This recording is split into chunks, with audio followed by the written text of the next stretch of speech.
Salut les mecs. Alors aujourd'hui on va parler de l'un des plus grands chefs-d'œuvre du manga moderne, on va parler de Vinland Saga. Alors oui, je sais que les mots sont forts, mais bon, vous allez voir pourquoi, je pense assez rapidement dans cette vidéo, pourquoi ce manga mérite largement sa place à côté du fameux Big Three Seinen, c'est-à-dire Vagabond, Berserk et désormais Vinland Saga, justement. Et donc on va parler un peu de ce qui rend cette série, ce manga, cet animé exceptionnel. Que ce soit son cadre historique captivant, la profondeur de ses personnages, ou même les thèmes universels qu'elle aborde avec une intensité, on va le dire, des plus uniques. Et pour moi, Vinland Saga va bien au-delà du simple récit de vengeance, hein, bien évidemment. Je pense que c'est un peu évident pour tout le monde. C'est une exploration de la nature humaine et de la rédemption, au final, voilà. Et de la non-violence, aussi. Je pense que c'est certain. Alors, sans plus attendre, laissez-moi vous montrer pourquoi Vinland Saga est un véritable chef-d'œuvre, voilà, du manga qui mérite d'être mentionné dans le même souffle que Vagabond et Berserk. Alors, sans plus attendre, c'est parti. Ah oui, avant de continuer, je tiens quand même à vous rappeler que vous pouvez toujours vous abonner, vous pouvez toujours liker cette vidéo si elle vous plaît jusque-là, vous pouvez également encourager la chaîne financièrement si vous pouvez vous le permettre, hein, que ce soit par un don, en vous abonnant à mon Patreon, ou alors en achetant mon PDF, hein, effectivement, si vous voulez vous jeter dans l'aventure YouTube. Voilà, donc ça fait toujours plaisir. Donc voilà, j'ai vraiment besoin de vous, ça c'est une évidence. Et en attendant, revenons à nos moutons.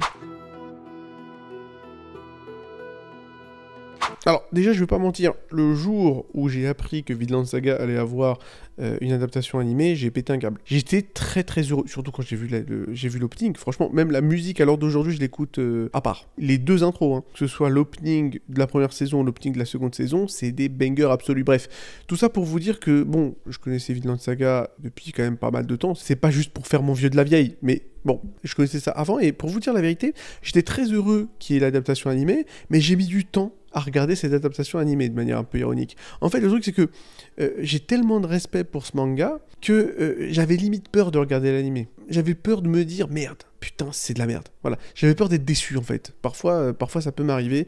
D'ailleurs, c'est pour ça que j'ai mis autant de temps à parler de Vinland Saga, et c'est aussi pour ça que j'ai toujours pas parlé de Ashita no Joe, parce que peut-être pour ceux qui le savent, Ashita no Joe est mon manga préféré. Voilà, donc on se dit, bon, c'est ton manga préféré, pourquoi t'en as toujours pas parlé sur ta chaîne? En fait, c'est beaucoup plus facile pour moi de parler de Naruto que de parler des trucs que j'aime vraiment. Parce que je me dis, est-ce que je vais pouvoir rendre à César en parlant de ces chefs-d'œuvre-là? Donc c'est un peu plus compliqué pour moi, voilà. Donc voilà, c'est juste pour vous dire ça, à quel point j'ai grand respect pour Vinland Saga. Et donc, rapidement, et je vais arrêter de raconter ma vie inutile. Donc, Vinland Saga raconte l'histoire de Thorfinn, le jeune fils, on va le dire, des plus adorables, du grand guerrier viking Thor, Snorreson, qui a effectivement décidé de ranger son épée pour devenir fermier en Islande. Et Thorfinn donc a un oncle excentrique, hein, Leif Erikson, qui raconte des histoires étonnantes sur une terre étrange qu'il aurait visitée et qu'il a appelée Vinland. Évidemment, là il s'agira de l'Amérique. Bon, et lorsque son père est rappelé à la guerre, hein, un peu contre son gré, Thorfinn décide de se cacher à bord du navire afin de rejoindre son père dans ses aventures. Mais tout se passe pas comme prévu, évidemment, puisque à la suite d'événements tragiques, et attention je spoil un peu, Thorfinn est contraint de devenir un guerrier sous les ordres d'Askeladd, évidemment, le chef d'une bande de mercenaires vikings, Askeladd qui est le meilleur personnage du manga, mais à la limite ça on s'en fout. Je veux dire, moi Askeladd, mon top 3 best personnages, tout manga confondu. Voilà. Je trouve qu'en termes de méchants, je sais pas. Parfois c'est lui, parfois c'est Toguro, j'ai du mal. Dans mon propre top des meilleurs méchants du manga, voilà. Parfois c'est Askeladd, parfois c'est d'autres personnages, mais voilà, toujours top 3 Askeladd. C'est un personnage, mais alors là, d'une profondeur terrifiante. Voilà. Quoi qu'il en soit, on en revient au résumé. Thorfinn fait l'expérience de batailles sanglantes et d'horreurs variées, le tout dans un contexte politique où les Danois tentent de conquérir l'Angleterre, alors habitée à l'époque par les Anglo-Saxons. Et donc les sombres aventures de Thorfinn le conduisent finalement à repenser son chemin, puisque bon, il sert Askeladd justement pour avoir l'occasion de le tuer et venger son père, évidemment, puisque Askeladd a tué son père. C'est du plus classique. Voilà, c'est un truc des plus classiques. Et bon, voilà, petit à petit, Thorfinn, finalement, commence à repenser un peu sa vie et décide de suivre la route de son oncle Leif vers la légendaire terre de Vinland en se disant que peut-être qu'il n'a aucun ennemi. Voilà, la fameuse phrase « I have no enemies », c'est devenu un mème, hein. Donc voilà. Donc, pourquoi c'est un truc de fou? Bon, déjà, effectivement, je pense que la première chose que l'on peut souligner, c'est la relation entre Thorfinn et Askeladd. C'est quand même un truc de fou, parce que c'est ça qui est marrant avec Vinland Saga, c'est que ça joue pas mal avec les clichés. C'est qu'au début, bah tu dis, ok d'accord, c'est une histoire de vengeance, des plus classiques, voilà quoi. Mais même dans la manière dont Askeladd tue Thor, tu sens qu'il y a quand même une certaine intégrité au personnage. Quand Thor meurt, et qui dit, bon, vas-y, vous pouvez me tuer à coups de flèche, mais vous tuez pas les autres, finalement, Askeladd tue pas les autres. Et même, il y en a un qui essaie de le venger, il lui met une patate, Askeladd qui met une patate à un des otages en disant, frère, il y a un grand homme qui vient de crever, ne gâche pas ça, quoi.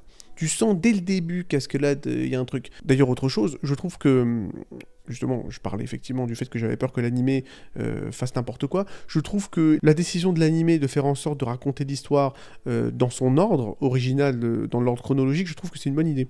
Parce que dans le manga, c'est un flashback. La mort de Thor, c'est un flashback, et le manga commence alors que Thorfinn a déjà 13-14 ans et qu'il est déjà effectivement aux ordres de Askeladd, alors que le manga commence lorsque Thorfinn est tout petit et qu'il démarre dans son petit village en Islande. Je trouve que l'animé fait mieux de raconter l'histoire dans l'ordre. Je sais pas, après, moi j'avoue que j'aime pas trop le délire de flashback et délire un peu Pulp Fiction de commencer effectivement l'histoire à son milieu pour revenir au début et terminer à la fin. Moi j'aime pas, voilà, j'aime bien quand les histoires sont claires, nettes et précises, début, milieu, fin.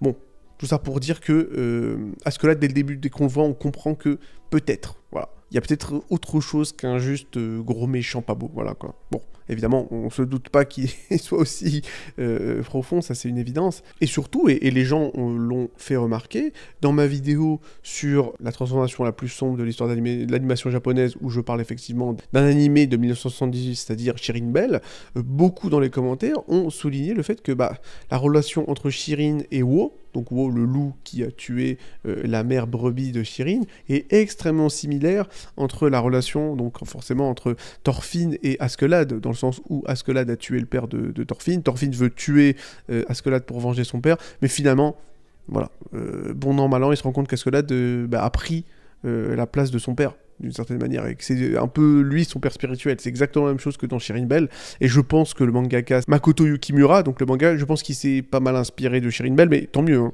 tant mieux. Ou alors peut-être que c'est juste un pur hasard, mais bon, voilà, c'est à se demander, on se pose des questions.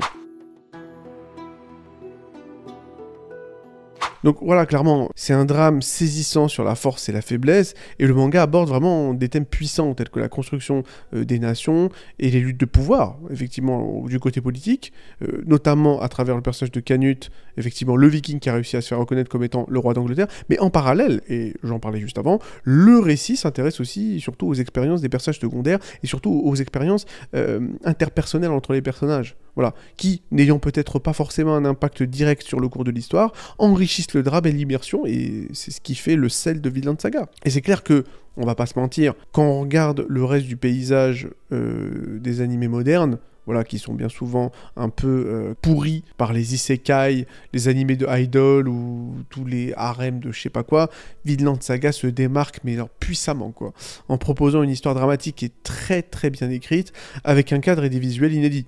Voilà. Bon, après les visuels, ça c'est pour l'animé. L'animé qui est très beau, hein, d'ailleurs, je tiens à le faire remarquer. Chaque épisode, chaque chapitre représente une reconstitution authentique de l'époque des Vikings, rendant le visionnage ou la lecture non seulement divertissante, mais surtout éducative. J'ai appris pas mal de choses grâce à ce manga, oui.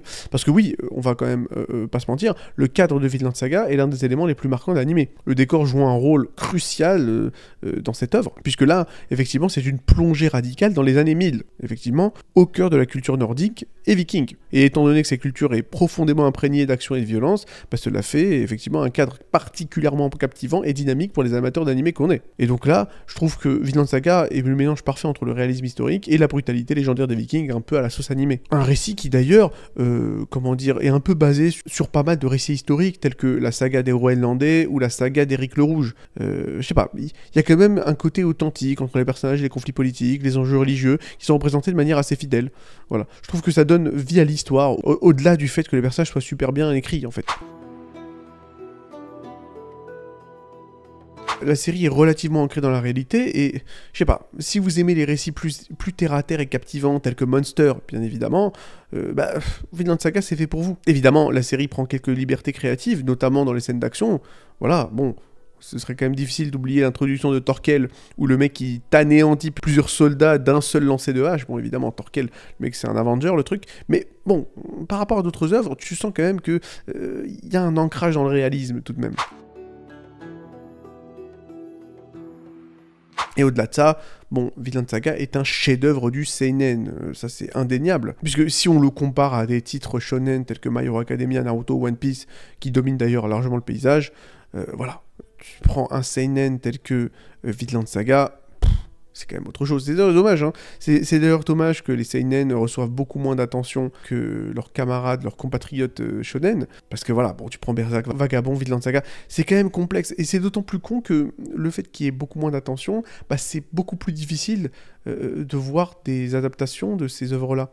C'est-à-dire que du Big Three seinen, il n'y a eu qu'un seul qui a été adapté, Vinland Saga. Évidemment, vous allez me dire, Berserk a été adapté. Il a été adapté en 97. Pour moi, le reste, ça n'existe pas. Genre, allez, si tu veux, vas-y. Les adaptations, les 3 films de 2013, qui sont merdiques d'ailleurs. J'ai fait plusieurs vidéos là-dessus, mais voilà.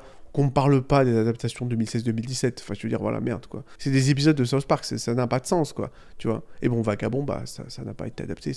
Peut-être que ça ne sera jamais adapté. C'est quand même con, quand même.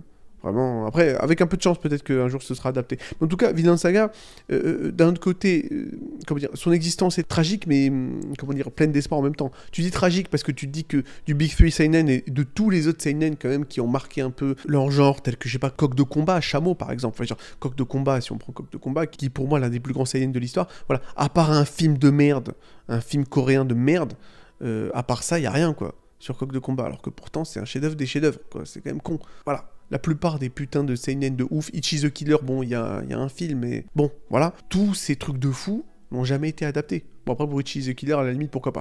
C'est vrai que c'est un peu hardcore. Mais je veux dire, bon, c'est quand même con. Mais d'un autre côté, tu te dis que Vinland Saga a été adapté vraiment avec une fidélité, on va le dire, des plus admirables. Donc, d'une certaine manière, c'est le seul qui a vraiment été bien adapté. Mais il y a Monster aussi, hein, pas oublier. Mais au moins, tu te dis que c'est possible. Voilà, donc avec un peu de chance, pourquoi pas. Peut-être qu'un jour Berserk, peut-être un jour Vagabond, effectivement, seront adaptés et bien adaptés. Pour Vagabond, ça va peut-être être un peu difficile, par contre, hein, pour Vagabond. Parce que quand tu vois la qualité du dessin de Takehiko Inoue, bah, ça va être complexe. D'autant plus que Inoue a dit qu'il n'allait pas terminer le manga. Donc, ok, on se pose des questions maintenant.